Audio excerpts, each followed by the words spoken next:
This is the Misdirected Mark Podcast, a podcast about gaming, game mastering, and entertaining you, our listeners. We are explicit, and you have been warned, and I'd like to thank Mike Willard for letting us use his music on our show. Now let's pick up those mics and get on with this thing. Okay, this is the show opening. Chris, aren't you going to do one of those, fancy openings? Nope, it's not fun, and I am doing the editing work, so I don't have to if I don't want to. Ha, I get it.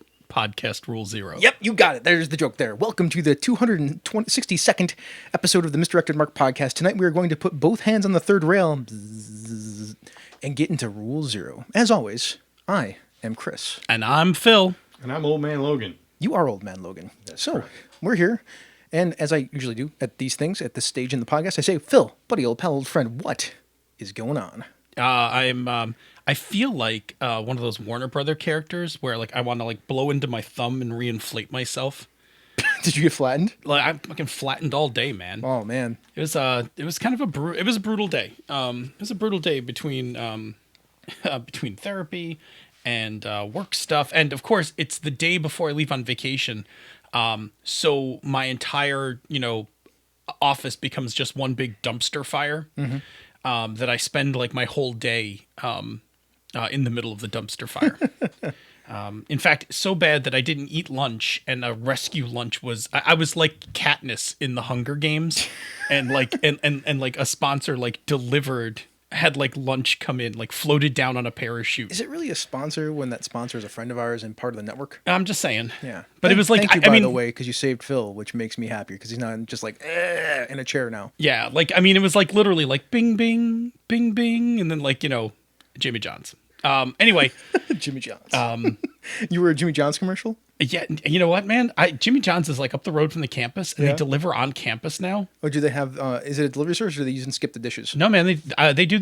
Jimmy John's always has done their own deliveries. Oh, okay. Yeah, so they run that shit right over. It's great. They literally run it over. They got like 3 guys that are all speedsters. Yeah. They just zoop, zoop, zoop, zoop. I don't know if you remember at Gen Con a few years ago. Uh-huh. They had a bike messenger, and the guy like had a bike messenger bag full of sandwiches. Yeah, okay, you said zoop, zoop, zoop, zoop. So I have a story for you because I was at the Kevin Smith show, and Kevin Smith has directed a few episodes of The Flash. He has. Now, in the scripts for The Flash, it says Barry Zoops in, not zips in, but like there is no zoop in comic book. Like you never see zoop, Z-O-O-P. It doesn't exist. But that's what it But says. it's in the style guide for the scripts. Yes, it Nice. is. Now, the reason that is because the first episode or the second episode of The Flash, somebody was directing that didn't know anything about comic books. So he's like, well, we'll just have Barry Zoop in here. And everybody started giggling and just wrote it down and it just stuck. Oh yeah, that's how those that's how those things happen. Oh, it's funny. I may be quiet. You are a little quiet. I'm going to turn you up. Yeah, there you go. You'll probably be louder now. Anyways, what else is going on? My parents were in town. Yeah. So because my mom would never take my dad to see a movie with a talking raccoon and a walking tree, I got to take my dad to go see Guardians. Is he a walking tree or a walking sapling? Well, I think sapling at that point. But really, with my mom, you can't argue this point, right? Like, it's the Guardians. So anyway, I took my dad to go see Guardians. How did you turn out the way you turned out with your mom? In spite of is the phrase that we're talking about, in spite of. Don't be bashing on his mom. No, nothing wrong with My your mom's mom. lovely, but she's no geek. Yeah. I mean, I geeked all on my own. I was a self-made geek. Anyway, went to see Guardians the second time, and it's even better. The second time. It's way better. Yeah, it's way. I mean, I loved it the first time, but then I watched it the second time, and I was like, "Oh, this is really good." And then, of course, like somewhere towards the end of the movie, like dust got into my eyes and stuff. Like It's okay. You cried because it was emotionally I relevant. did cry like twice. I did cry 2 times in the end of the movie. It's tough. It was good.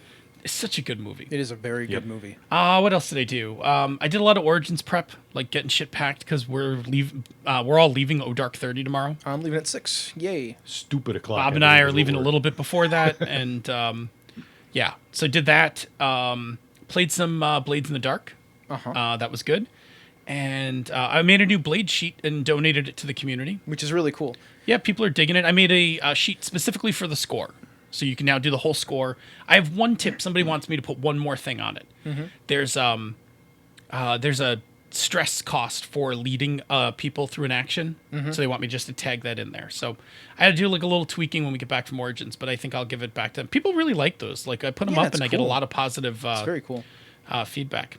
And last night, because I'm going to be gone tomorrow, my Hydro Hackers group moved up their game to last night. So we played, which is really good because we've had a really slow start doing all the session 0 stuff and just kind of getting organized and together. But we actually played a full session last night. And we had a very simple task. There was a broken motor for a water pump that was feeding part of the town. And the hackers had to go figure out how to fix it. Oh, nice. They opted to acquire a part from the water authority, so they hacked in a fake purchase order, and then stole some uniforms, showed up, picked it up, and installed it. I heard some of the ladies were using their feminine wiles to get what they wanted. Yeah, I'm not going to comment on that. The chat room can talk about that, but it definitely didn't go the way I thought it was going to go last night. But, we were playing to discover, like, to see what happens, so we saw what happened. Strangely enough, it wasn't even your fault. No. No, actually, I actually was very open. There was no prescribed solution to how to fix the part. Like, they could have 3D printed it. They could have traded with a gang to get one. Like, I left it, like, completely wide open. They chose to steal from the authority, which, I always approve of. Yeah.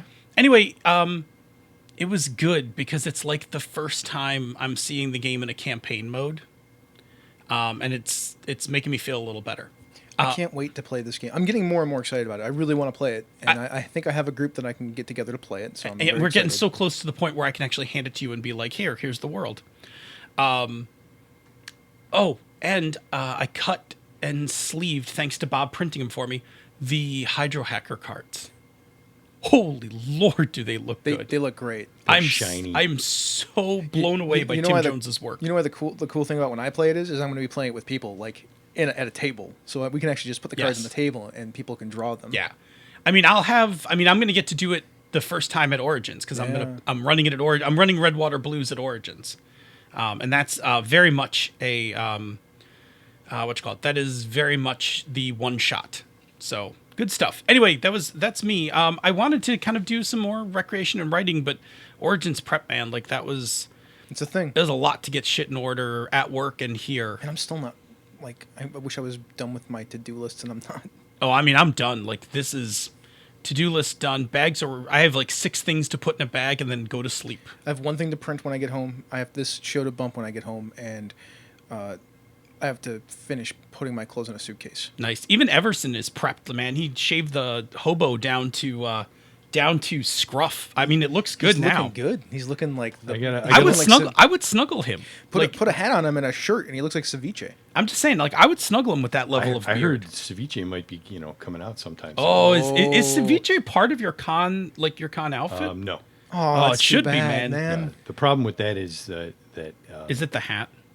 Well, part of it is the hat because when I'm at a con, they're usually hot, and it's not Mexico hot. It's like con hot, and I will sweat. Well, I mean, I've seen you eat lunch and sweat, so sweat's not really a problem for you. I just assume everything is sweat.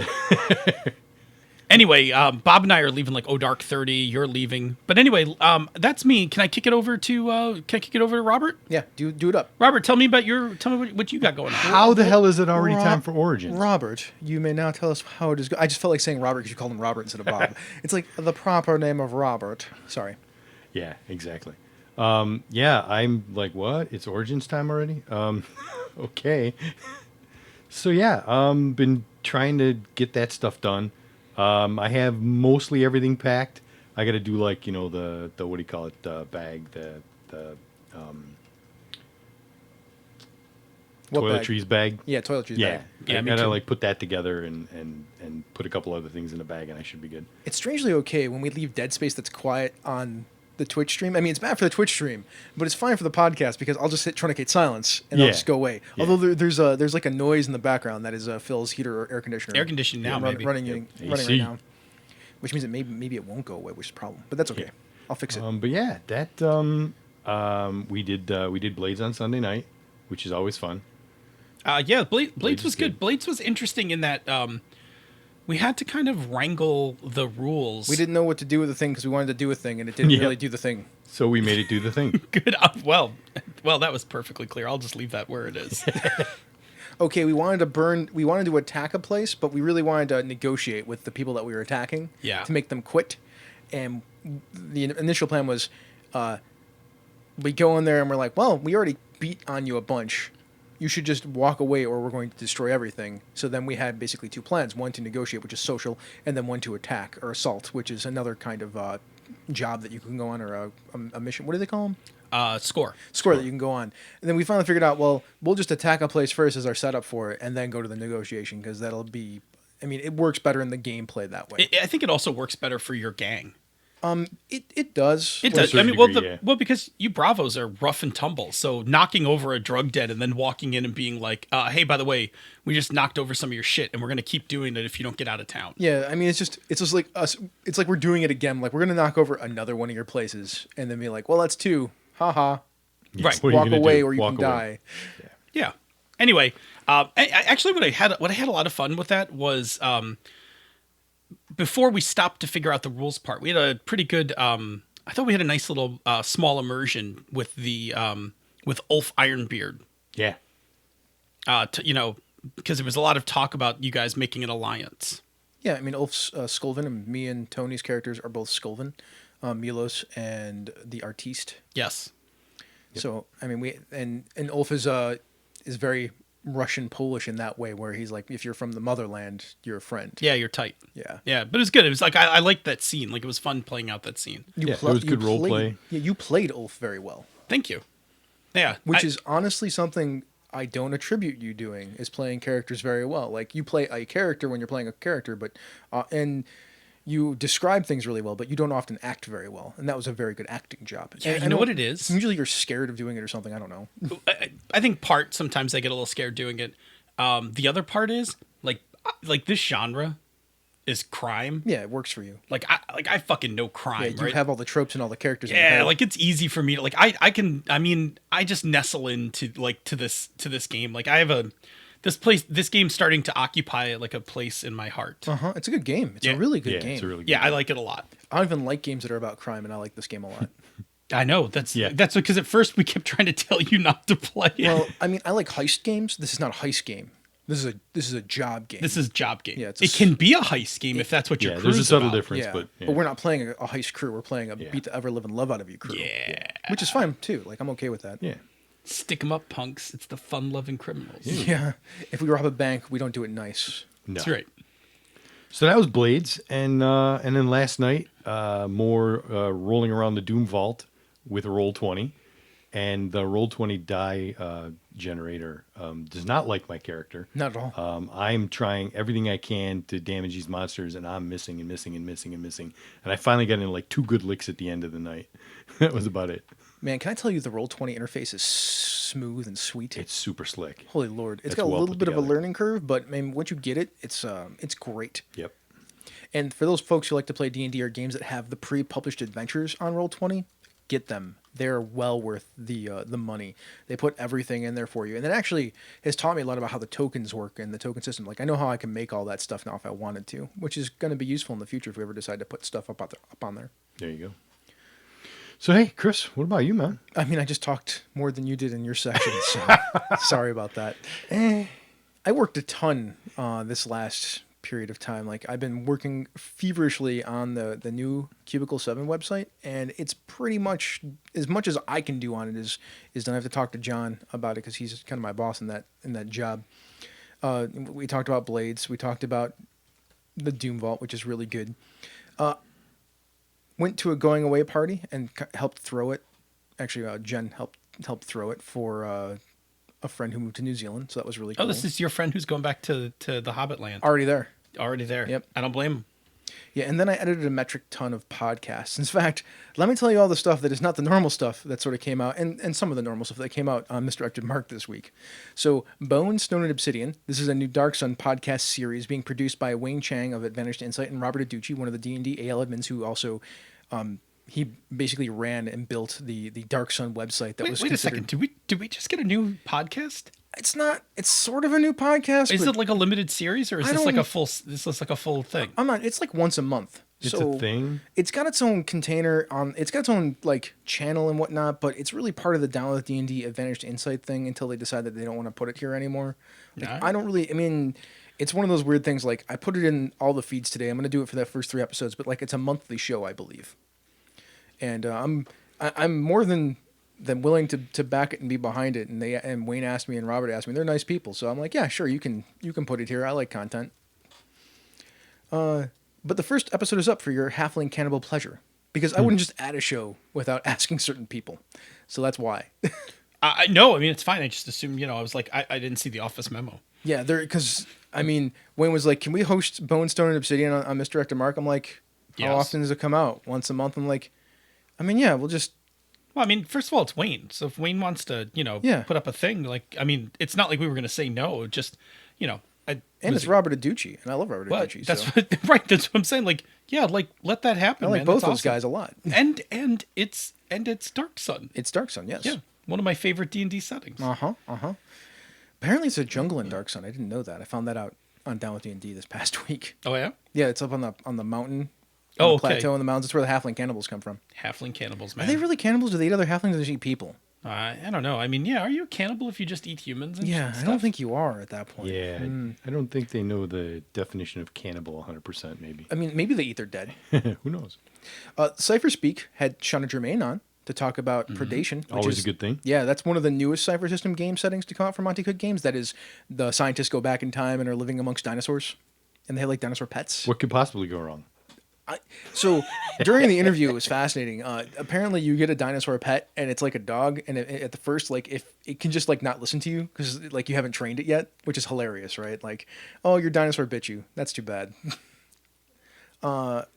On Friday, we have a special rebuttal episode of the Misdirected Mark podcast featuring Eric Simon of Four in Hand Games, Eli Kurtz of The Mythic Gazetteer, who was on Pandas Talking Games, and PK Sullivan, who's been on both of those shows, the Misdirected Mark podcast and Pandas Talking Games. Freelance game designer extraordinaire who's working on Fate of Cthulhu. They're going to respond to our episode 250.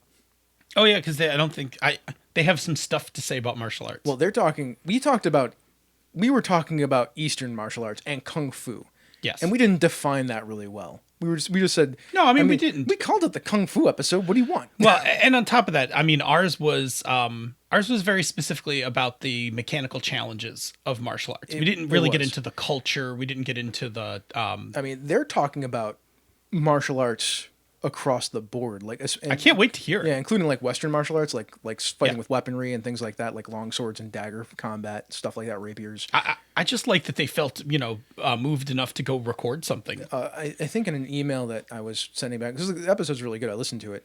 PK Sullivan was like, yeah, when I was listening to 250, I was like, flip a table, flip another table, flip another table. I'm like, hey man, I didn't say this in the email, but and then he was like, I'm glad that I waited long enough and we had a much more positive rebuttal episode. I'm like, that's good because Because we wouldn't have aired the other well, one. I wouldn't have probably aired the other one.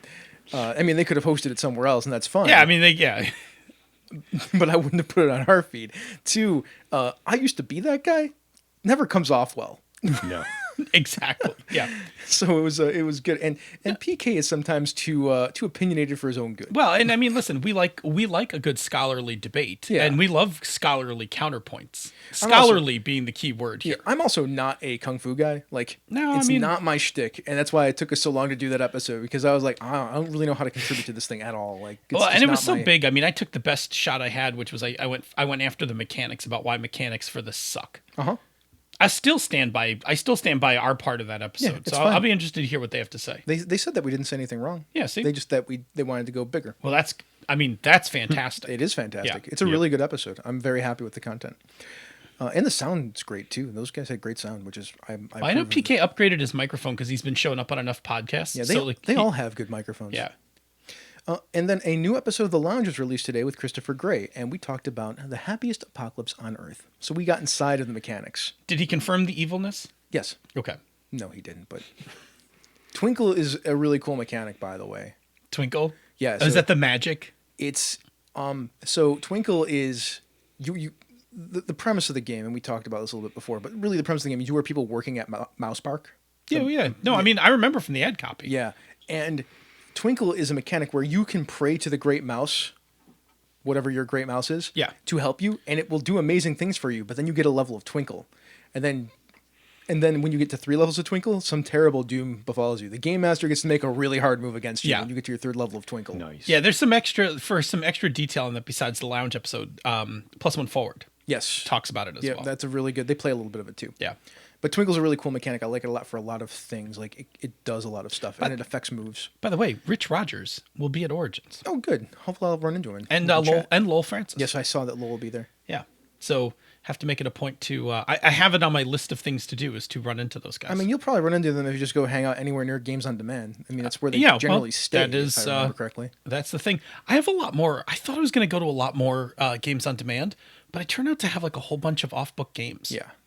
Like I was going to go to Games on Demand with JJ and Brett after a meeting we were going to have, and then I was like, you know what? I'm like, stash that idea. I'll run blades I'll run swords for you guys. Oh, there you go. That's cool. Like I'll run Swords Without Master because I fucking love that game and you guys have never played it. That is a really good idea. Oh, Yeah. It's a really good I game. got to be around for that one. I'll call you. If no other reason, just to I'll watch. call you. It's gonna be 2:00 on Saturday. You can just come play. Come make a guy. I'm in. Yeah, 2:00 on Saturday. Brett's going to go do that because Brett's supposed to play Night's Black Agents with us on 2:00 on Saturday. Oh, then maybe he's gonna bail on me. I mean, he didn't put his name on the list, but that was when we were supposed to play. I may co-opt your player. Yeah. Okay. That's fine. I'll get other players. I know you will. Maybe that game's on Friday. I could be wrong about that. Sorry. Okay. Are we playing Hydra Hackers on Friday? It's scheduled. On Friday? I think it's Friday evening. Oh yeah, so Friday afternoon is when we're playing Night's Black Agents. So never mind. Oh, okay, good. It's all good. All right. Good. I'm glad we're all squared up on that. Let us move I'm on. sure everybody's excited. Please move on. Yeah, let's move on. They're all in the chat room going, "Get to the fucking monkey." Yeah, Oh my God! I heard No. that song. Tony played the song. Yep. Oh, you Plus never heard of Mr. it? Hot Dog Get Man. to the Mr. Hot funky Dog Man. Oh, monkey. Mr. Hot Dog Man was Oh, so bad. Mr. Hot Dog Man, it's bad. I suppose I should play a bumper of some sort. Those are from Tripod. Yeah. Don't you play that crappy electrical sound. I swear to God, I'll come over the table.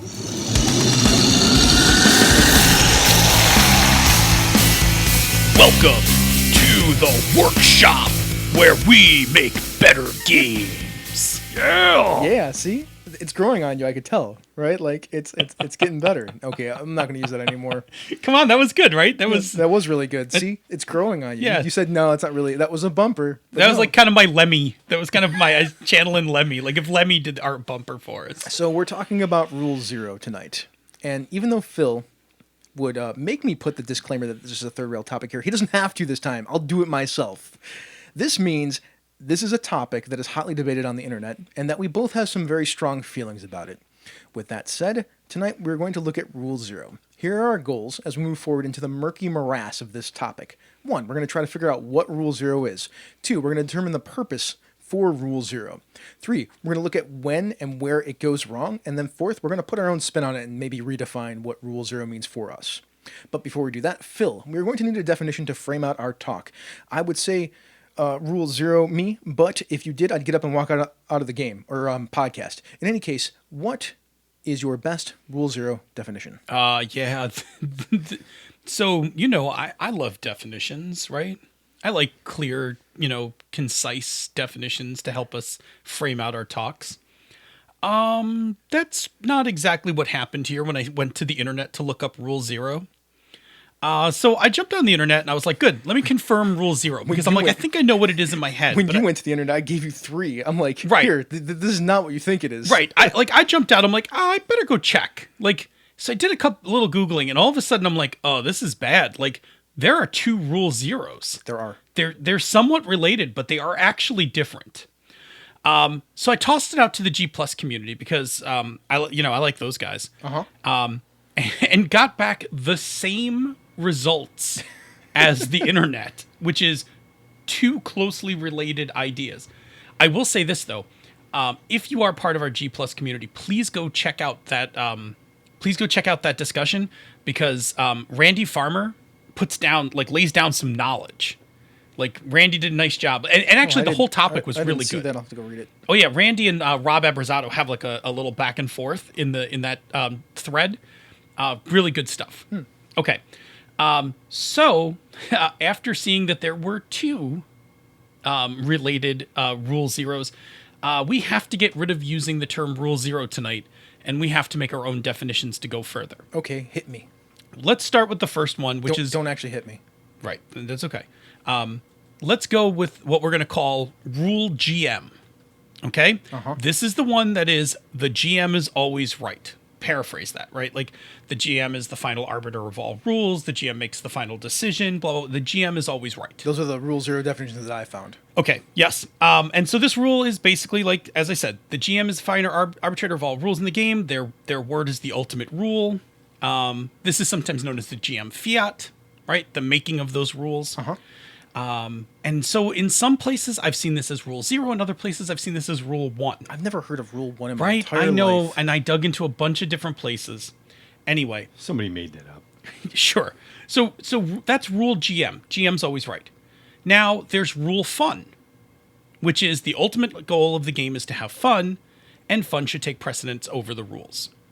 And this is the version of rule 0 that basically says if there's some part of the game that's not fun, you can change it. You can ignore that rule. You can do something else. And that basically the emphasis is on that the game is supposed to be fun. And if something is making it unfun, do something about it. Okay. So I've seen that one as well. Now we'll put some links in the show notes because, we went to 5 different places to look for definitions. Yeah. And that's actually, I went even more. This was just the 5 that you liked? Yeah. These are the 5 I was like, I'll just put these in the show notes. So we're going to do both tonight because here was my fear. I was like, I could just pick one of these, but what if everybody's thinking it's the other one? So we're just going to do both. And we're going to talk about rule GM and rule fun. And we're going to talk about everything that you said at the top we're going to do for both of these. Sure. And then we'll actually kind of show how they are kind of interrelated. Because they are. Bringing in a couple of FBI agents, both named Johnson. Yeah. Crazy. Get to the bottom of this thing. When the power is cut, the power cannot be cut locally. Sorry, in the event of a terrorist I have attack. no idea what you're talking about. Circuits that cannot be cut Thank you. are cut automatically in response to a terrorist incident. You ask for a miracle. I give you the FBI. Oh, that's Die Hard. Okay. Thank you. Okay. So Chris, there's a purpose to both of these rules. What do you think? Okay, so the important question to ask is, what was the purpose of these rules at their inception? And to figure that out, I suppose we should hop in the Bob-O-Matic 3000 and travel back in time. Okay, blue, blue, blue, blue, blue, blue, blue, blue. Oh, shit. We went way too far back. Young Bob, turn on the lights. Let there be light. Okay, now we're at a more reasonable time. Thank you, I appreciate that. You're welcome. RPGs were born out of war games. The rules of war games were not always very accurate, so often there was a certain amount of debate about the rules as they applied to play. Yeah, so, I mean, so much so that sometimes people find this to be like a pastime of, like, within the game, like, part of the enjoyable. People like to argue about the rules. They do, Yeah, that right? used to be a thing, like on message boards. That was how people engaged with games. Oh, God, yes. Yeah, and even before that, like when you got together and you played the game, like these rules don't actually reflect how Napoleon would have moved in the mountains to fight. Right. So let us have like a 7-hour debate on which unit moves before which. Right.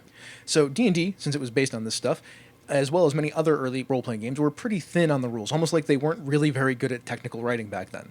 Yep. So Rule GM was put in as a way to make sure that the game did not grind to a halt. Right, because war games, I mean, that happens in war games. Oh, yeah. Hence the 7-hour debates. Oh, God. I mean, even today, in 40K, those things still happen. Yeah, in fact, they invented at times referees to adjudicate rules. Absolutely. Especially in like tournament play and whatnot. So what this meant was that the GM was empowered to make decisions to keep the game moving. This is also what gave rise to the idea of rulings over rules and the invention of house rules. And that made these games run much smoother. And that is why the GM is at times referred to as the referee. Now, this led to a problem. Because we didn't have instant communication and copious amounts of knowledge back then, because the internet didn't exist yet, it was really easy for different sets of rules to pop up in groups. Even a group down the street would be playing a very different game from the one up the street. This made it really hard for people to move from one group to another and play the same game because they were using, essentially, different sets of rules, and they were playing different games based on the GM's rulings and house rules. Yeah. So now let's jump forward into what is equivalent like Bob's 40s. Nice. So sometime in the early 90s. I think it was Bob's 30s, to be honest. Oh, man. As I remember correctly. RPGs now have been around for a bit. Game systems have gotten more sophisticated. And in a lot of cases, by the 80s, 90s, we're a little less on rulings and a lot more on rules. Oh, yes. We're looking at simulationist. Yeah. I mean, and not simulationist as in reality, but like a whole closed system of rules. Yeah. Yeah. And so when you have a lot of rules, you can't playtest every permutation of what's going to happen. It's true. And so sometimes rules just don't work for certain groups, and games would grind to a halt. Mm-hmm. And then people wouldn't want to play the game because of the mechanics. So Rule GM began to kind of morph a bit and shift away from focusing on GM authority and started focusing on play experience. And thus, Rule Fun says that if a rule is impeding fun, it's not important. We should do something about it. And so then soon it became that the most important thing that happens at the table is to have fun. Uh-huh. Whatever your brand of fun is. And there are 8 different types. Yes. And Cha-ching. probably more than that. Yeah. But there are 8 basic different types. Yeah. I mean, I have some favorites in there. Me too. Yeah. So now let's talk about where this can go horribly, horribly wrong. So it can go wrong both ways. Both of those rules can have issues. Oh, yeah. Yeah. When they are applied with moderation and some thought, they work just fine. And the idea is to keep the spirit of the rule in mind when you're using them if you want to use them correctly. So Rule GM, it's the GM's job to keep the game moving. Rule Fun is the game should be fun, whatever fun is. Yeah, I mean, fun. Yeah, exactly. To play. Where these rules run into problems is when they are taken to extremes or out of context, when the letter of the law is more important than the spirit of the law. So, Phil, why don't you start with Rule GM and I will then do the other one. Yeah. So how does Rule GM go bad? Yeah. And then my hand went bad. So I lopped it off with a chainsaw. Thank you very much for... was that Army of Darkness or Evil Dead 2? It's the beginning of Army of Darkness. Yeah. Yeah, when he's recapping. Yeah. All right, so how does Rule GM go bad? Rule GM goes bad when the GM loses focus on the purpose of being the arbiter of the rules. Mm-hmm. And so again, as you said, the intent is the GM needs to keep the game flowing. Yeah. Right? Yeah. Because keeping the game flowing is like the most important part of a good game experience. Mm-hmm. Because much like radio, and we say this all the time, much like radio, dead air sucks. It does. Right? And so games grinding to a halt to discuss the rule mechanics or metaphysics of a fireball, or how it doesn't work in play, right? Or how it doesn't work in a cave with low oxygen. Like or why did this? Yeah, exactly. Like what happens when I cast a fireball underwater? Right? Is it less? Is Is there an explosion? Is there fire? Exactly. So games would grind to a halt. Now I'm speaking. Now I will speak directly from experience. Like 12-year-old Phil could testify right now to how many stupid arguments we got into as kids. And so that's like the purpose of the GM is to keep that going, right? Make a decision, keep playing. Mm-hmm. Okay. But if you start to forget that part, then Rule GM sounds like, hey, I'm the GM. I can do whatever I want. Uh-huh. And then it becomes very dictatorial. And hence born the famous trope, rocks fall and everyone dies. Yeah. Right? Like that's the ultimate abuse of this rule. Yes. Right? It's just the arbitrary rocks fall, you all die. And so, like I said, without a doubt, from my past, I know this shit used to happen. And I'm sure that even today, and I'm sure if we went into the Happy Jacks mailbag, we find some I of could that. pull a couple of these out with almost no effort. Man, do you know that they like stream stuff 3 times a week? Jeez, man. I know. These are workaholics. They are. They mostly actual play stuff, but No, still, whatever. yeah, Those it's still guys- cool. Yeah.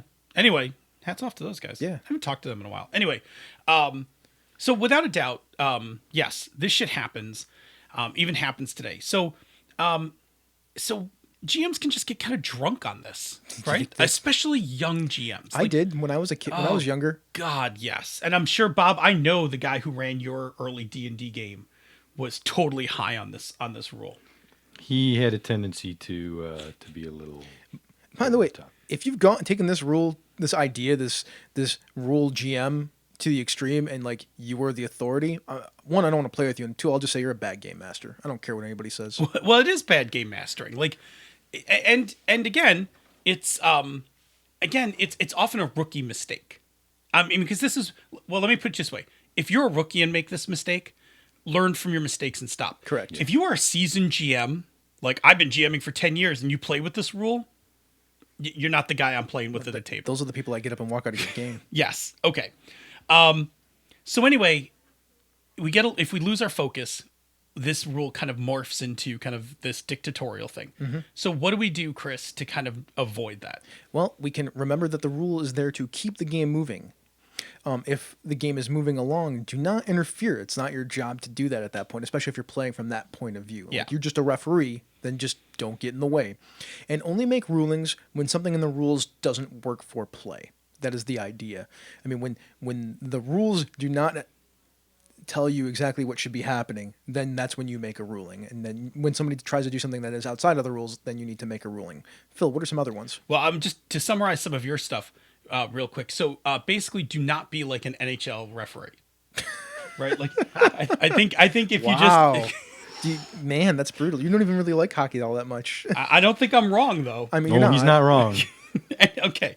A friend of mine said Nashville and Buffalo should get together and commiserate. Yeah, I'm sure about that about stuff. robberies. Yeah, about robberies. Exactly. In Stanley Cup Finals. By the way, everybody, hockey, if you live below the Mason-Dixon line, is this game that you play on ice on these things called skates that let people move around on the ice at rapid speeds. Right. We Northerners love this game.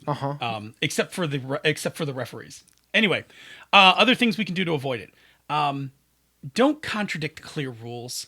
Like, if you're making a ruling that's overriding an actual rule in the game, that is not what this rule was for. Like, yeah, don't just like short circuit. I mean, this is nerfing, right? Like, this is like, oh, no, your fireball in this cave only does D4s. And there's no reason for it. Right. Or just because I said so, because it's this cave, right? Like, that's dick move. Yeah. Now, if you did the thing where like, well, this cave is really cold and it seems to be sapping heat from everything.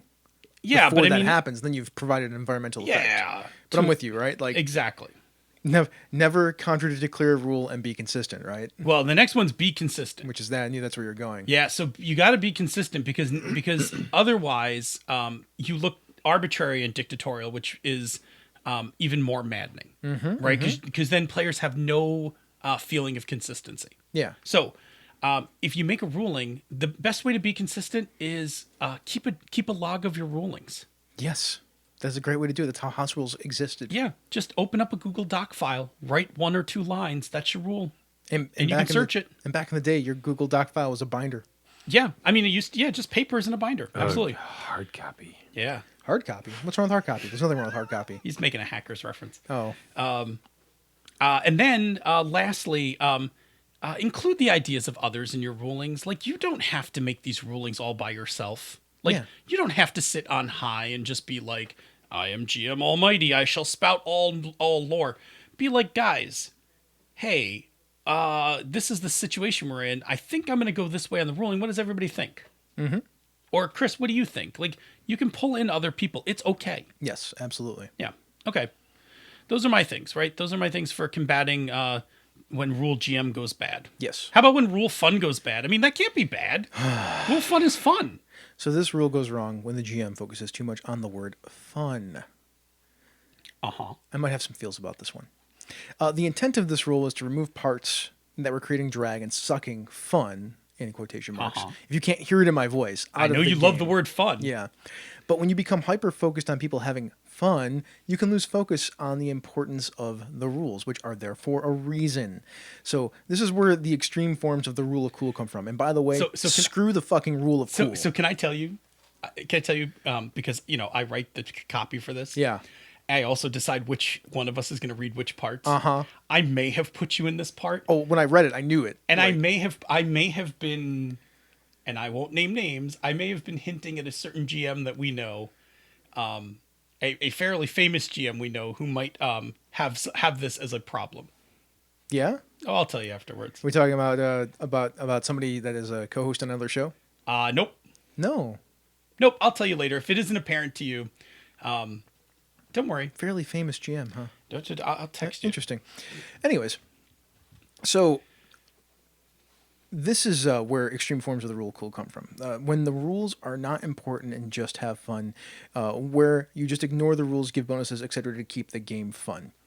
Now, you might think, what's wrong with that? And I'm gonna tell you what's wrong with that. I have things to say about this. You have some feeling. Wait. To be clear for our listeners, would you mind just dragging out your soapbox so that they know that we are about to soapbox on this? There you go. There's my soapbox dragging up. out. Yeah, all right. Soapbox up. We have nothing but the highest production values at Mr. Mark Productions.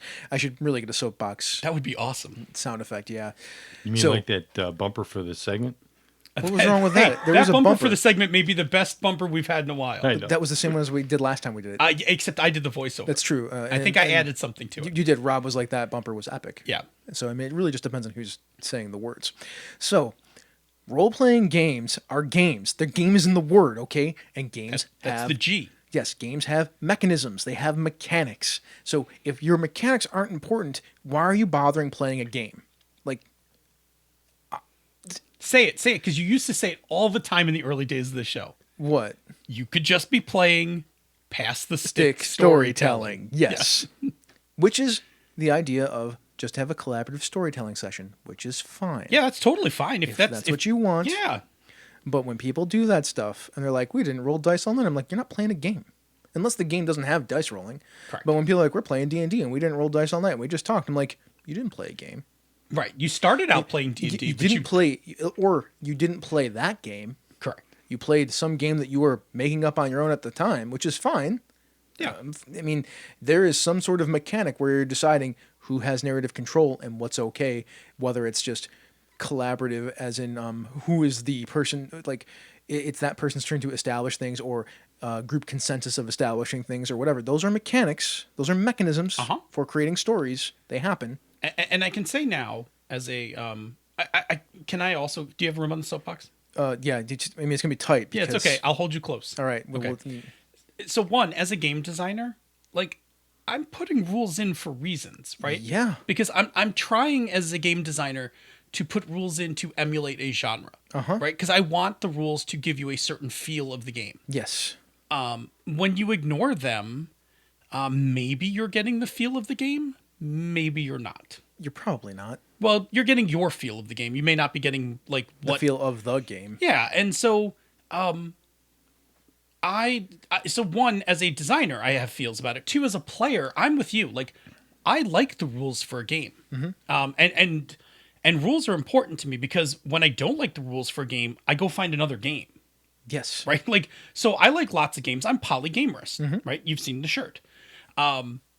So yeah, I'm with you. Like, I'm with you. There's a G in there, and that G means game, that means rules. Okay, yeah. I'm going to climb down. You finish up. Now, I really don't care what people do around their table. Like, if it's fun for you, that's fine. I mean, yeah. I used to get real heated about this thing. Oh, I know. And I just got real heated about it again. A little bit. But more for the entertainment value than for the reality of the situation. I really don't care if you're having fun playing games, whatever way that you're playing whatever the games. Shit you're doing at your table, and everybody's having a good time. Especially if you're buying the stuff that I'm making or we're making, then even better. Like, do what you want. Buy it and ignore all the rules you want. Yeah, that's fine. If you want to keep this idea of the rule of cool, though, and utilize it in a way that is effective and still keeps the game, the idea is to change the least amount of rules to reestablish whatever your version of fun is. Because if you keep rapidly changing the rules and making these calls, the game feels arbitrary and like you're not even bothering with the mechanics or the mechanisms of play. Yeah. And like I said, if you want to do that, that's fine, but like, a game ceases to be a game at that point in time, at least the game that it was intended. So, Phil, man, how do we avoid that? All right, so it's a lot of the stuff you said. So let's start by adhering to the rules as much as possible. The rule fun is about trimming off drag. Yeah, it's not about like redesigning everything. It's about, oh, this thing drags a little, I'm gonna drop this piece. Perfect example: grapple. Yeah, simplify grapple, right? Because grapple's painful. Grapple was painful in 3rd edition. Yeah. I didn't like, I mean, this is a little more severe, but I didn't like the dice pool mechanic of White Wolf. So I used the dots and made a resource system. Yeah, which is weird because it's like, it ceases to be that game at that point. It did. I mean, it did. I was just playing, the World of Darkness with my own rules. Yeah. Yeah. But anyway, All right, so when you hit a snag, talk to the group and discuss it. Like, come up with a way that you all want to deal with it. Like, for instance, here's a common one: encumbrance. Yeah, how do you Like, a want to lot deal of with people encumbrance? just don't like the drag of encumbrance on a game. Now, if you go back to our old episode, we make a good argument for why actually encumbrance could be really cool, but that may not be what you want out of your game. So you can have that discussion and be like, well, we're gonna play D&D. We're just not gonna play with encumbrance. Yeah, we just ditched that rule. Right. Or we're not gonna play with experience points. We're just gonna do Milestones. milestone. Yeah. Like, that's okay. Yeah. All right. And avoid making special rules for situations like, oh, it's big bad time, everybody gets an extra Benny around the table. No, I don't actually have as much of a problem with that one because if it's your, I mean, It's fine if it's. Let me put it this way: it's fine if it's not arbitrary. yeah, if it's a setting rule or particular for that campaign. If you set that out at the beginning of your game, that like, hey, we're gonna play, like, we're playing a superhero style, arcade game style kind of thing. Like, when the big bad comes in, everybody gets an extra Benny, or everybody gets back half their hit points or something to level Yeah. up. If that's in your top level house rules, I'm okay with that. Yeah, or your setting book or whatever. Right. Where I'm less okay with that is we've been playing a bunch of sessions. We've had other big bads, but this big bad comes out and I just pass out an extra Benny to Yeah, everyone. because like, why did you do that? Right. It's like weird, right? But it's like, oh, I just want everybody to have fun. Like, here, have an extra Benny. Now, I'm gonna throw the thing out there that I always throw out there when stuff like that happens. If it's arbitrary, it bothers me. If there's some actual reason for it mechanically, Yes. makes sense. Like, oh, this is the bad guy that has been tormenting you all for the last 20 sessions. Everybody have a Benny. Yeah, because you're all galvanized. Yeah, see, now that makes sense because you Yeah. just made it make sense. Yeah. I mean, so I guess then the better way to say it is avoid making arbitrary special rules. Your rule of cool or your rule of fun better kind of mesh in with your rule of GM. Right. Like, your rulings better make sense. Right, where I see these like often fall apart is like people will just be playing and be like, take an extra +2. Now, I am being very, because it's a third rail topic, I am being very direct about what I'm saying today. I said, your rules better be. Like, I usually don't say it that way. It's mostly because I have really strong feelings about that. And I think that you don't have to do it that way, but if you do, I think you'll have better effect at the table. Yeah. I mean, if you don't, that's fine, but I think your game will be lesser for it. That is my opinion. So in talking about rule fun and trimming off rules and how many rules do you trim off before you find another game, kind of drifts into a topic that kind of comes up around here every now and then. Do you want to take a second or two and kind of just cover it real quick? Oh, which one are we covering? Which part? Am I in my part of the section now? Yeah. Yeah, so like that, that idea about trimming away the unfun rules. Uh-huh. Oh. So like how I just said, it's your game and your group, so you can do whatever you want. Yeah. Yeah, but as soon as you cut off too many things, it's not that game anymore. Right, which is fine. You just are playing something different. Which is fine. I mean, it's your table, your house, your rules, whatever. I don't care. Like, do that. But really, if you don't want to do that work, if you're just looking for a play experience that is actually what you want it to be, you should stop doing that. Take a look around at other games. Maybe read them if you have the time to do that, because I know some people just don't have the time, so they just modify the games that they know. It's just easier for them. Oh, yeah, absolutely. But if you can, take a look around, find what's a better play experience for you and your group and the game that you want to play. And if you're really pressed for it, come to the G Plus community, ask us. There's a bunch of us there that will help you find a game that fits you. Yeah, I mean, we'll do the pairing for you. You just tell us what it is you're looking for. Like, oh, I want a success mechanic. I want this. I want that. We'll find it for you. And if you've been listening to us long enough, you should have enough language to be able to express that. Yeah, and if you don't, we'll even help with that. Yeah, just there's that pop too. into the G Plus community. We will find you games. Yeah. Okay. Let's take a breather. By the way, first of all, bang up job on the first half of the segment. Totally killed it. Did a nice job.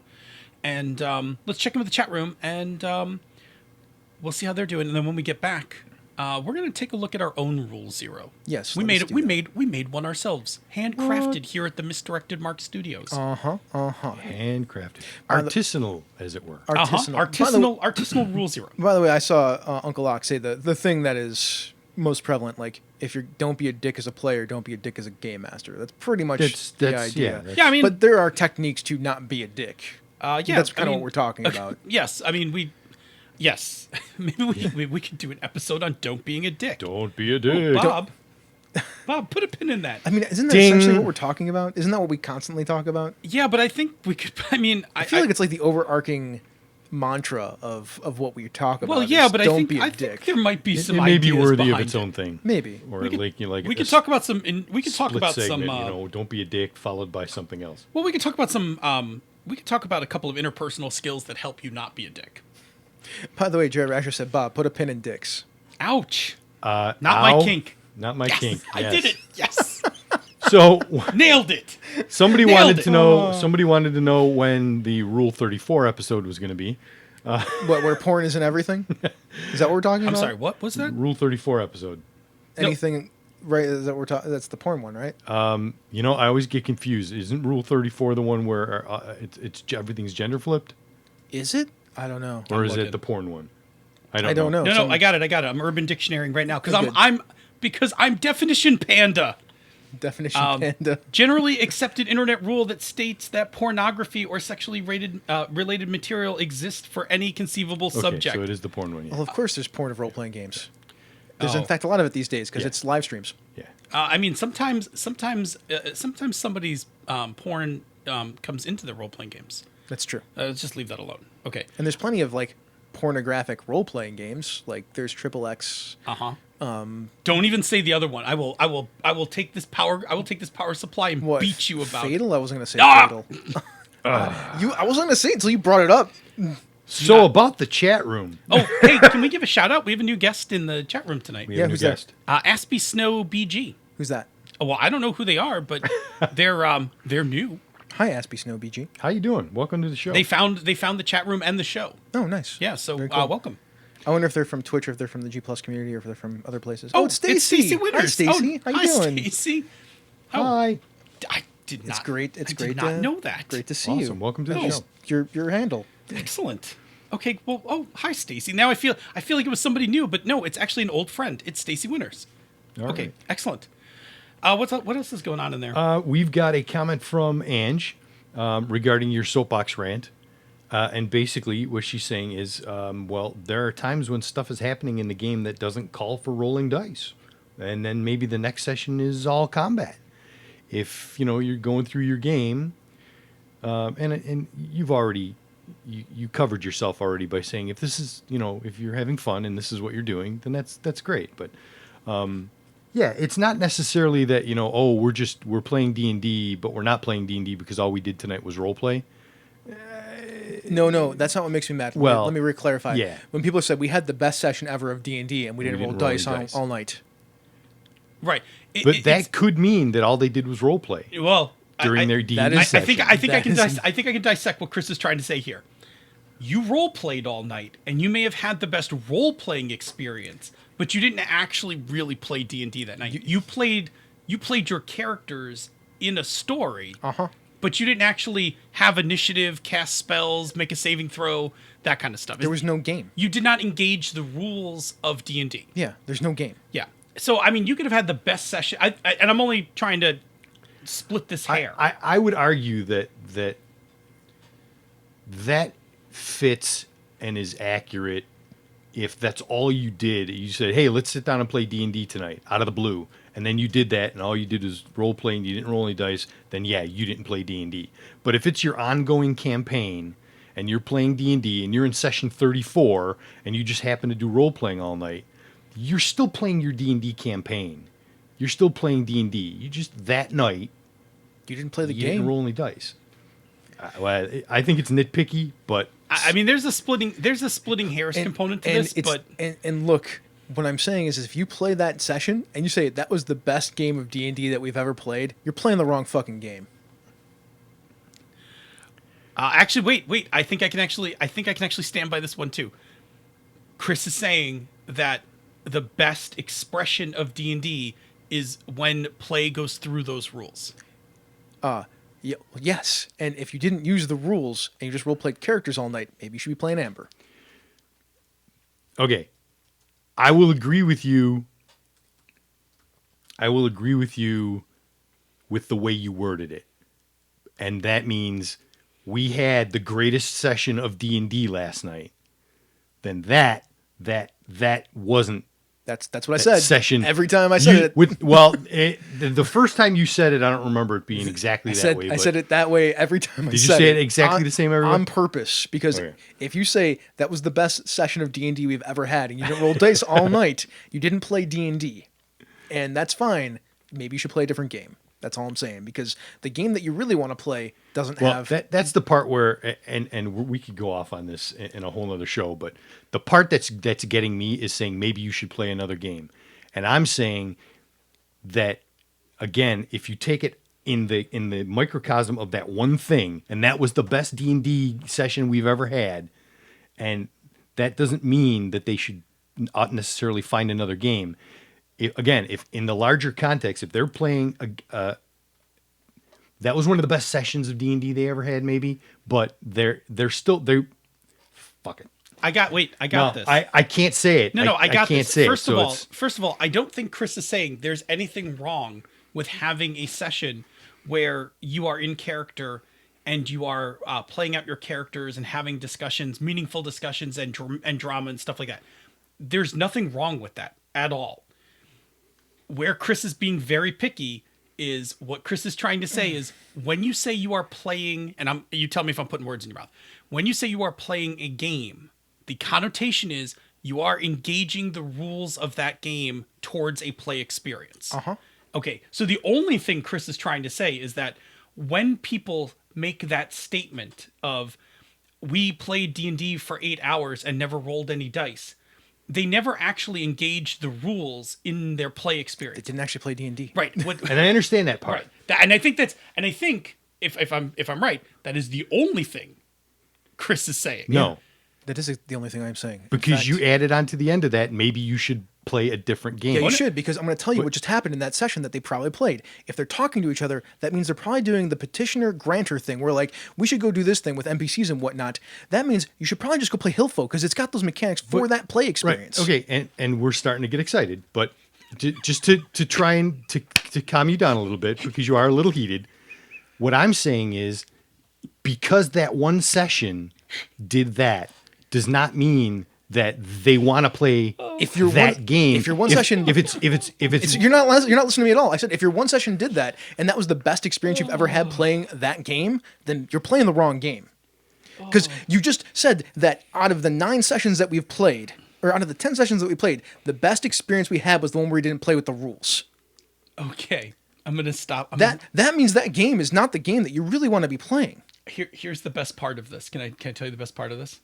The best part of this is that the question came from Angela, and Chris and Angela are going to finish this. We have a podcast on the Gnomecast. I'm going to table the rest of this for Chris and Angela to discuss on the Gnomecast, because I can see both. I'm watching Angela's quotes or Angela's things in the text room, and I can see what Angela's saying, and nothing Angela's saying is wrong. And I know exactly what Chris is talking about, because many a night over coffee, Chris and I have had these discussions. And so I know his position quite well. And you two are actually not far off. There's some semantics over what you're saying. Mm-hmm. And I actually agree with you both. But I could see 20 minutes where you two could hash this out and make an actually really great episode. Probably. So would it be okay if I shove you two over? No, real quick. Yes. Jared Rasher just said in the chat room, people will say best when they mean that was really great because it was different. That's something else. Like, oh, we had a change of pace session. That is not the same as saying that was the best play experience I've ever had, and we didn't actually use the rules. Because then you're playing the wrong game, Bob. There's some. I mean, let me be honest. There's meat on those bones. Let me be honest. This is the shit I love, right?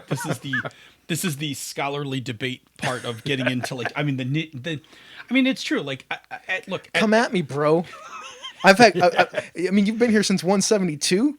Come on, man. I got 172 more episodes than you. Hey, don't unzip and take anything out of this. 167. There's no laying anything on the table at this point. No, I mean, and 100 episodes down with D&D. I mean, look, here's the deal. This is why I love this stuff. At what is it now? 35 years of role playing. Yeah. Like I'm past the high level. Oh, they're hugging. It's okay. They're hugging. And there's going to be hugs for Angela. There's going to be hugs for Angela when we get to to Origins tomorrow. I love arguing with Angela. She has so many different opinions than me that are like super close but not exact. So here's all I'm saying. I like the scholarly debate stuff because at 35 years of role playing, the simple problems I feel like I've gone through. So I like this deeper stuff. Like I like getting down in the weeds on this. But because the show has a theoretical time limit. It does. And more importantly, because I have to get up at 4:30 in the morning, we need to keep us moving along. Whoa, wait a minute. Did that just happen? Did you decide that we needed to go faster? Yeah. That's the first time that's ever happened. That's how you know. 162 episodes that you've been on, that's the first time that's ever happened. Right. That's how you know we need to get moving along is when I tell you. Okay, so let's talk about our implementation of Rule 0. So let's take what we learned from Rule GM and Rule Fun, their intents, their failings, and try to make our own Rule 0. So what are our intents? First, honor the rules of the game as much as possible. Second, if something is not working, have a conversation about it. 3, come up with a solution together. It's all about being together. Not like what me and Bob are doing. Anyways, 4, it's okay to play something else. Just like I suggested. Let's break down the parts of our Rule 0. Sure. Honor the rules. So as much as possible, play the game as it's written. The designer made the game for a reason. Despite what you think when you look at the rule and you're like, what was this designer thinking? They had some sort of intent. And honestly, hey, designers, it doesn't hurt from time to time to put a sidebar in and put your intent in the sidebar. You don't have to be like the Wizard of Oz and make these things mysterious. You can just tell people like, hey, this rule's in here because I'm going for a thing. It helps. Okay. Some of the reasons why a rule is in the game aren't going to be apparent until you've played a number of sessions. So one of those things that I'm not a big fan of is when somebody like reads the rules for the first time and is like, oh, we're not playing with endurance. Like I drop endurance out of D&D games because I've been playing it since the 1980s. I'm like, yeah, I'm pretty sure I don't like that endurance thing, and just drop it from my games. I mean, the first thing I did with World of Dungeons was institute the adventuring pack thing. Yeah. So I mean, I'm just saying, like, try it a little bit before you before you decide to cut it. Give it a taste. Have that experience. Yes, have the experience of the game. Okay. All right, so have a conversation. The idea is that when something isn't working, we need to talk about why it isn't working. So together we talk about why it isn't working. The conversations allow us to share our perspectives and see both sides, the GM and player side of the problem, which is important because sometimes a lot of us GM a lot or play a lot and we don't really understand what the other person is thinking or seeing. Yep. And then it helps to avoid snap judgments. Don't just say a thing.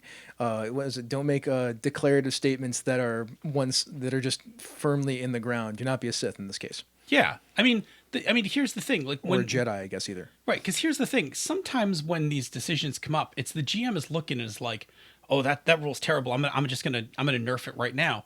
And then what you don't get, because you're, maybe you don't play a lot, is like, well, it took the players like months to earn the right to get to use that rule, like whether it's a spell or something else.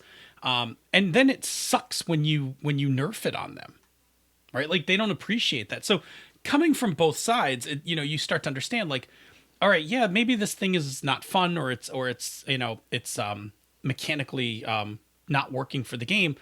But at the same time, the players did work to get this thing. So what can we do? Okay. That leads into come up with a solution together. Yeah. We don't need fiats and orders from GMs. You can work collaboratively as a group. You should be able to work collaboratively. And hence, a little bit of my soapbox. I'm just going to climb on for a second. Thank you. I don't play dictatorial games. I don't play games with direct authority. I very much play games that are collaborative, right? I like collaborative story games. I mean, they can still have GMs, but I like including the whole table. So I like including the table in solving problems. So our Rule 0 says that you should do that stuff together. Yes. Do it as player and GM and come up with a solution that everybody can agree with. And besides that, truthfully, sometimes, and a lot of times when you're me, the players know the mechanics of the game better than I do. Yeah, that So happens sometimes they're the better person to come up with the mechanical fix. Okay. So, if all of that fails, and you can't find solutions, and you're still unhappy with your game, you don't actually have to play that game. Just play something else. And that leads to reading more things, finding something that will make you happier. I mean, we have the internet now. We can just ask people like, Phil and Chris and Bob on the internet. Yep. And they will tell you. And then everybody else in the G Plus community, all 340 or 50 of us, and we'll help you find a game that is better for you or the experience that you and your group want. So, Phil, would you please lay out our Rule Zero? Yeah, actually, I'm going to say this right now. I'm going to put this into Hydra Hackers, into the manuscript for Hydra Hackers. Here is our Rule Zero. Please play the game as written. But if something doesn't work or it's not fun, have a conversation as a group and come up with a solution that you all agree upon. If you can't find any enjoyment in this game, please put it down and play something that will bring you enjoyment. Is a very nice Rule Zero. Yeah, I think that harkens back to the spirit of both Rule GM and Rule Fun. And has a little touch of us in it. Yeah, absolutely. So let's wrap this sucker up. Rule Zero is not totally clear as it is defined across the internet. It is either Rule GM or Rule Fun or something that sits in between. And these rules, were designed to keep the game moving forward. But these rules can be misconstrued to make the game very dictatorial or arbitrary. So don't do that. Stick to the spirit, not the letter of the law. And these rules will work out better for you. And in addition, we also made our own Rule Zero tonight. That we tried to embody the spirit of both of those rules, the best parts of both of those rules. And it, really, I think reflects how we play games. It really does. And that's our Rule Zero. It is our Rule Zero. Well done. I like it. Let us go back to the chat room. As they are all ganging up on me. No. We're all being good. No, they're not. Everybody's being good. I saw stuff. No, we got distracted by Phil wanting the show to end quickly. Oh. It was like, people are like, what? With the climate in the world today, it's all like right. I said, we could wake up tomorrow morning to Cthulhu Rising, so we want to get the ball rolling here. I am at the very least highly motivated to get this Origins thing underway. Like the sooner I get to go to bed, the sooner I get to wake up and Origins gets to start. So, I'm like that. Yep. Oh, who just made the Serpentor comment? Is that Jared Rasher? Jared Rasher. Jared, you are my hero, man. That is correct. Our Rule Zero is like the Serpentor of Rule Zeros. Like, do you get that? Serpentor from G.I. Joe, right? Yeah. Send it. G.I. Joe. I'll do. You know what? I think we've done G.I. Joe. Send it. Serpentor was a character on the cartoon G.I. Joe and in the comic book G.I. Joe that was created from the DNA of various dictators and rulers all throughout the ages and cooked up into a cocktail to be the ultimate leader. Mm-hmm. And replace Cobra Commander. Yeah. He wasn't supposed to. He almost killed Hawk, right? He threw the snake and hit. No. Was that Serpentor or was that the other dude with the... I thought it was Serpentor. Threw the snake spear. Could be. Right in the Duke's chest. Yeah, in the movie. Here's the thing. I have a lot of problems because I read the comic book. I love the cartoon, but I read the Marvel comic G.I. Joe like a fiend. So I have sometimes trouble remembering what happened in which one. I only watched the cartoon. But oh god, and really? You never read the comic book? Nope. Okay, so you gotta skip the first 50 episodes of the issues of the comic book, and then the comic book is just it's so good. The first ones are really bad. And they have that kick-ass Snake Eyes episode. Oh god, Silent. Have you ever heard of Silent Interlude? No. G.I. Joe issue, I think 26. I could be wrong on the issue number. No text, just all pictures. Scarlet gets captured, and she's in this mountain fortress that Cobra has, and Snake Eyes goes to rescue her. Mm-hmm. And so there are no words in the episode whatsoever. Nice. And it's the first time Snake Eyes squares off against Storm Shadow. Uh-huh. And at the end he gets away with he gets Scarlet, and they get one of those backpack jet things and they fly off. And the last panel is the second to last panel is Snake Eyes taking off, and his sleeve is ripped and you can see the tattoo, his ninja tattoo. And the last panel is Storm Shadow standing on the battlement, and his wrist wrap has come undone, and you can see the tattoo. Same tattoo. And so it's the first hint that they're together, like they're linked together. It is such an amazing issue because there are no words in it whatsoever. The only words in it are the title. Visual storytelling, man. Oh, it's so good. Yep. Sorry, that just totally nerded out for a second. Okay, let us move on. The thing. Oof. It's time for Healthy Living Update. Bob's roller coaster continues as he came up 2 pounds this week, but that's okay, Bob. You're about to walk a whole bunch of I'm Origins. going to walk a whole bunch. He's also going to eat a ton at Origins because we're going to City Barbecue tomorrow, We and won't then talk we're going about at that least one more time before we leave the city. part. Oh, man. Oh, guess where else we're stopping? Bob knows. We're stopping before we get to Columbus. Grandpa's Cheese Barn. By the way, I'm pretty sure our hotel room has a fridge, Bob. So if you actually want to wind up with cheese, you can. I'm stopping because I'm getting candy. They've got like some of the most amazing fudge. Anyway, sorry. Lost myself there. That's okay. David Walker, he's down 1.5 pounds. He's 2.5 pounds from his goal. And Eli Kurtz put up a really cool video of him actually bouldering. So you can actually see what bouldering is. Oh, yeah? Yeah, I'll so go take a look. That's in the, I believe it's in the Misdirected Mark community. I watched it It is. earlier today. So there you go. I'm okay-ish. I mean, I'm trying to keep moving and keep doing healthy things. It's not always easy, but especially since I was at going away parties and stuff this weekend and helping cook for those things. But I'm hanging in there. And we'll get back to that next week, I suppose, to see how everybody's doing after Origins. The next thing is Eric Simon. He came with a thing about game designers needing dramaturges. So here's a question to distract us from that other annoying discussion on social media. It's actually something I thought about for a while, and Chris started voicing some of my exact thoughts in the side discussion about hacking at the end of the last episode. So here's my pitch. Game designers need dramaturges. Or rather, they need the game design equivalent of dramaturges, which doesn't exist yet, but should. One aspect of this is I just came up with this cool mechanic, except that the idea has actually been around for a while and refined in ways that would help you a lot if you would read the appropriate games. The other is, I want to do this great setting or theme, except that the person only has a narrow experience with that theme or subject matter, and their design would be immensely enriched by being exposed to appropriate inspirational media. An example of the second version, I was listening to an interview a few weeks ago with someone working on a Magical Girls RPG, not Senda, and this person's only experience with Magical Girls was Sailor Moon. Now, Sailor Moon is iconic, but, for instance, this person made a reference to a Magic Knight archetype, but had clearly never heard of, let alone watch, Magic Knight's Ray Earth, which is a crime, actually, if you ask me. If you're going to make a Magical Girls game, you should be watching all of that stuff, or reading all that stuff. In that moment, Eric experienced a strong desire to reach through his headphones, sit that person down, and have them start watching a curated selection of anime that would make their game so much more fulfilling. So Eric goes on to talk about how he did a whole bunch of work when designing Rockalypse, and that's the idea. He wants that for others, this role of a dramaturge. And I think I came in there and I was like, well, Ken Hite does that for Cthulhu things, so does Graham Walmsley when the people call him. There are some people out there that people get called to do stuff like this.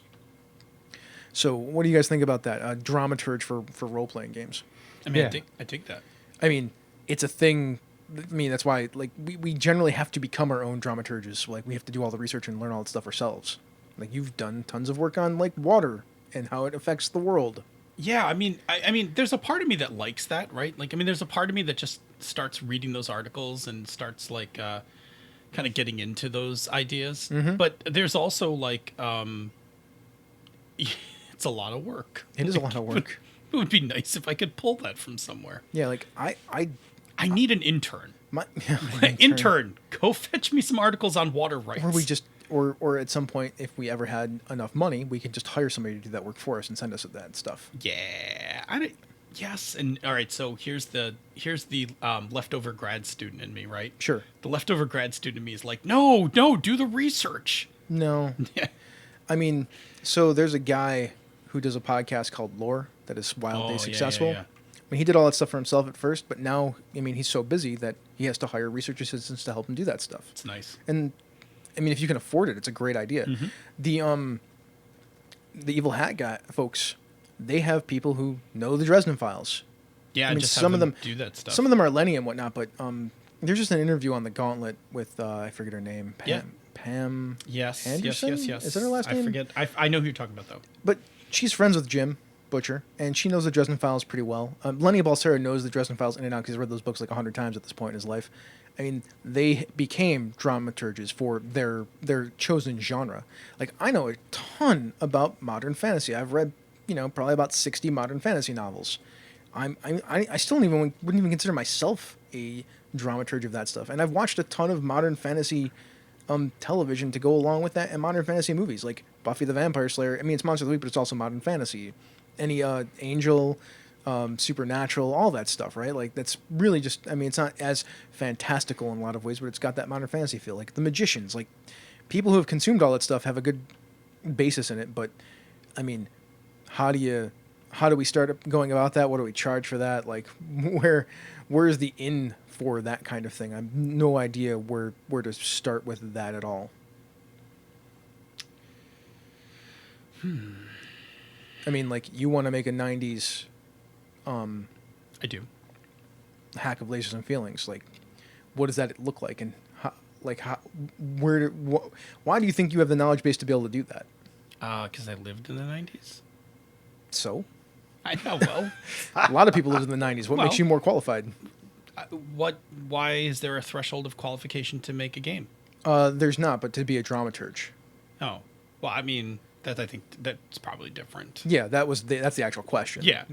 I mean, like, we are all sort of our own dramaturges, but what is the threshold of knowledge to have acquired to be a dramaturge, and what do you write down? Like, I can dramaturge you for X or Y or Z.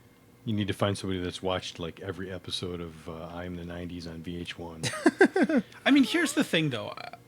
So, let me think if I can articulate this. So, yes, dramaturge, yes.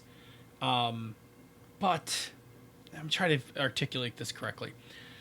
I would say more of what I would do. Like, if you were going to hire me to do to write you a conspiracy adventure, okay?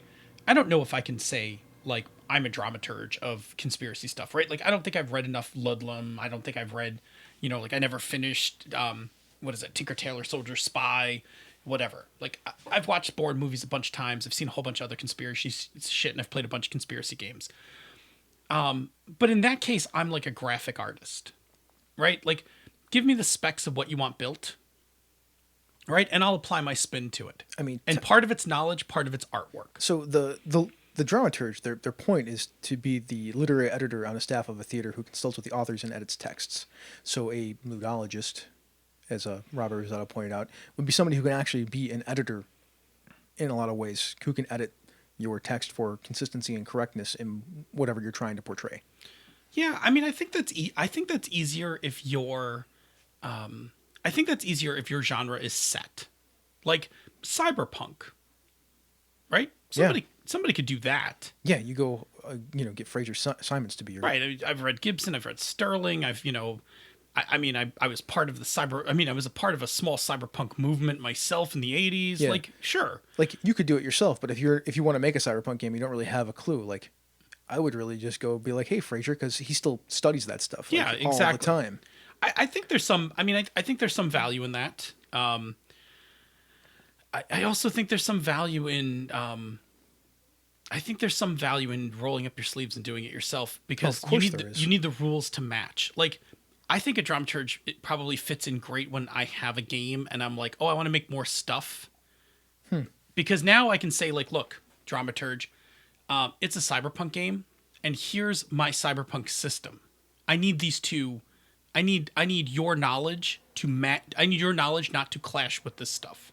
Yeah, you need your knowledge to match up with the rule, or make sure my rules match up with the knowledge that exactly exists. Yeah, like that this stuff isn't counterintuitive or playing against it. Right. Like, for instance, in Hydro Hackers, like, there's no geology in that game or hydrology, right?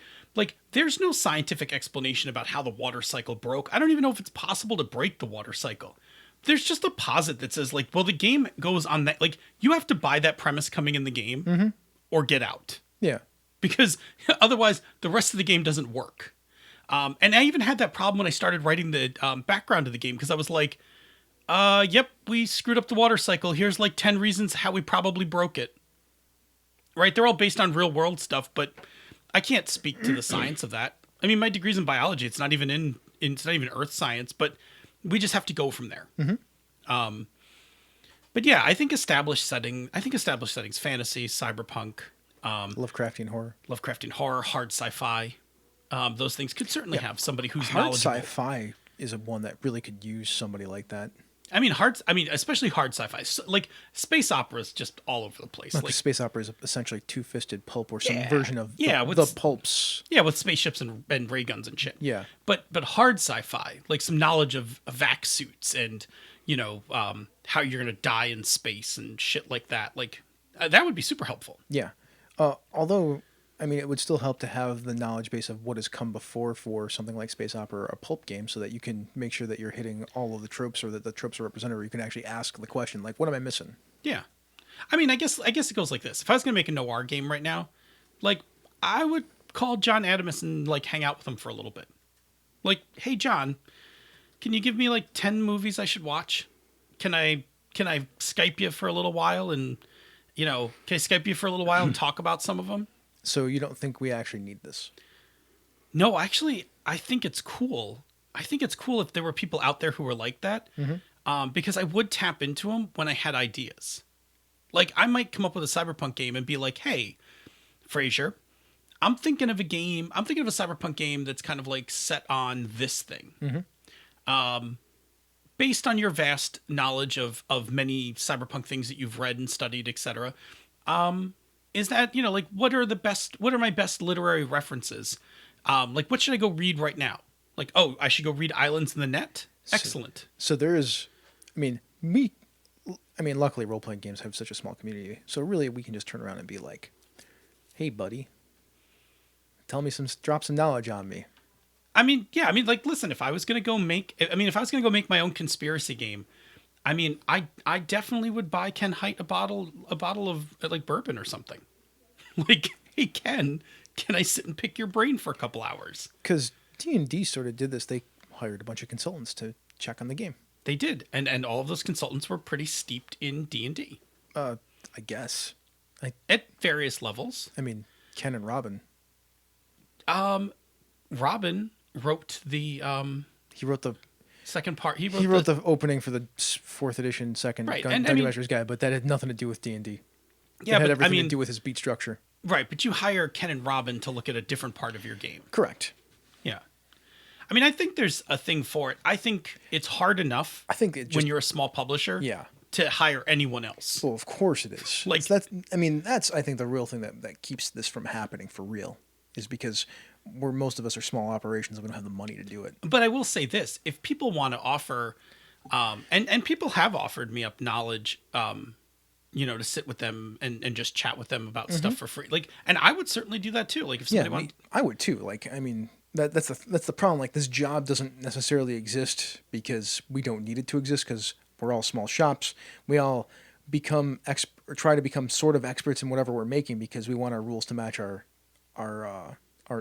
we want our rules to match the stuff that we're looking up. That's why I think it doesn't necessarily exist, because we all are kind of this on our own. I think we all wind up doing this on our own. But I also think that, I think there's fellowship of game designers. Like Jason Pitt was really nice. After having played Hydro Hackers, he's like, oh man, because he's an ecologist, and he's like, oh, I got some ideas about what happens when you break the water cycle. And I was like, oh, truthfully, I think Jason Pitt's going to be the person I ask to write the Canadian setting for Hydro Hackers, because I feel like that's a thing. But anyway, that was a really good discussion. It was. We're going to move on now. Oh, can I just tell you I did something at the start of the social media depository? No, of course you can. I put a thing on Twitter. I think we should. I think we need to very quickly line up Hannah Schaefer to come on the show. Talk about Dan the Man Save the Music? Yes, please. Do you want her on the show, or do you want to just, like, me to do a lounge with her? No, I want to hang out with her, too. Okay. I put it out on Twitter. I put it on Twitter. We'll make a thing out of it. It's fine. Not next week, the week after. Well, we'll find out Hannah's schedule, but yeah. her Kickstarter launches June 20th. In other words, I will be backing it as soon as we get home from Origins. Yeah. Because, damn the man. Save the music. Nobody likes the man. Because, every day should be Rex Manning Day. Nikki has never seen that movie. Neither have I. Can we fix that? Bob has never seen that movie either. What, who? Bob just said he never saw it. You've never seen Empire Records? No. Yeah! Movie night! Movie night. Wait, and I know at least, I'm fairly certain you've never seen Hackers. I've seen Hackers like a dozen times. Oh, so you've only seen it like just a dozen times? Only a dozen? I mean, it was maybe more. It was one of those movies that was on TV when I was a kid on HBO that would just come on in the middle of the day. Did you just say when I was a kid on HBO? Yeah. Fuck. So old. I mean, you're only 6 years older than me, man. I know, but I wasn't a kid when it came out. So I'm going to move on because I'm old. Anyway. Sure. Patreon shoutouts, everybody. Rob Whitaker, Merrick Blackman, Jared Rasher, Robert Aducci, who, has a show that is snuck onto our network. Welcome, Robert. Welcome, Robert. I mean, no accident you patron the show and somehow you wind up with your own show. I mean, other patrons have shown up on other shows, PK Sullivan. There's no correlation to giving us money and getting access to the show. Wayne's a patron too, and I'm going to read his name later, so I mean I'm just Troy's a patron. Yeah, I'm just it's a thing? Yes, okay. Let me just put it out there. Yes, the Misdirected Mark patron is much like a Trump hotel. Like, if you want a curry favor, just sink your money into it. Wow. Craig, Eileen Barnes, Stephen Farrell, Scott Robinson, GM Gerrymander, Eric Bonts, the Weregator, Sean Gilgore, The Edge, Eric Jeppesen, and Wayne, the Palladian Chan. So thank you all for being patrons. We appreciate your patronage. Should we get out of here? Let's get out of here. Can we go? I keep asking this question. We should do the thing. Yeah, no, it's okay. It's Jesus okay. Christ, I'm sorry. Phil, Jared Rasher's asking what's the patronage level for getting your own show. Just contact us off mics. We'll contact us off mics and we'll talk about it. I mean, I'll help you start your own show, but we're not really. I mean, that's why Bone, Stone, and Obsidian. It's not. It's necessarily. I know it's not officially a show because we're not. We're not actually show. Launching. It's just not really a show. I mean, it's a show. It's a show, though. It's just sitting there. I mean, we're hosting it. I mean, that's the thing. I have nothing else to do with it, so it's fine with me. I don't care. With that, thank you everyone for listening. Yes, thank you for listening. You know what the funny part about this whole thing was? I asked you for permission for something. You didn't say anything to me. It was hilarious. No. I'm okay. Because I was like, "Can we go?" And you just ignored me. And usually you like it when people ask you for permission for things. Yeah. Oh well, that's a whole other. You totally missed that. You want to take that to the after show? All right. Yeah. Anyway, let's get this thing rolling. If you are free Tuesday evenings, 8:45 p.m. Eastern, 6:45 p.m. the Queen's time, you're welcome. Come join us live on Twitch, where you can chat with the other listeners in the chat room for life and ask us questions. If you cannot make it to the live show, check out our podcast each week wherever you get your podcasts, and take a listen to some of the other shows in the Misdirected Mark Network, such as Down with D&D, Threats from Gallifrey, Vanished Inside, Penance Talking Games, Cyberspeak with Darcy and Troy, The Gnome Cast, The Streets of Avalon with the Ones Eating Podcast All-Stars, and Hobbs and Friends of the OSR. You can and should also listen to some of our brother and sister podcasts. She's a Super Geek, Talking Tabletop, if it ever airs another episode, which I hope it does, The Knights of the Night, which are back with new episodes, and the always amazing Gaming MBS. After you have listened to the show and have some suggestions of how we can trim off some dead weight to make the show more fun, give us some feedback. You can reach us directly at Chris@misdirectedmark.com. That's me. Phil at misdirectedmark.com. Across from me. Bob at misdirectedmark.com. To my left. Check out our Facebook group. Hit us up on Twitter at misdirectedmark, at DNA Phil, at Robert M. Everson, at The Light 101. Oh yeah. Or go to the Rule Zero of our social media empire, our G+ community. The new Rule Zero. Yeah. If you like what we do here and on the other shows in the Misdirected Mark Network, you can support one of our Patreon campaigns. This particular one is at patreon.com/MMP. Patrons get access to the after show, pre-production show notes, musical parodies, the Pandas Talking Games bonus outtakes, bi-weekly D&D offerings, which I need to come up with one sometime in the near future, and other special releases. With that, this has been a Misdirected Mark production. The media arm of Encoded Designs. We will see you at Origins. Mic drop. We out.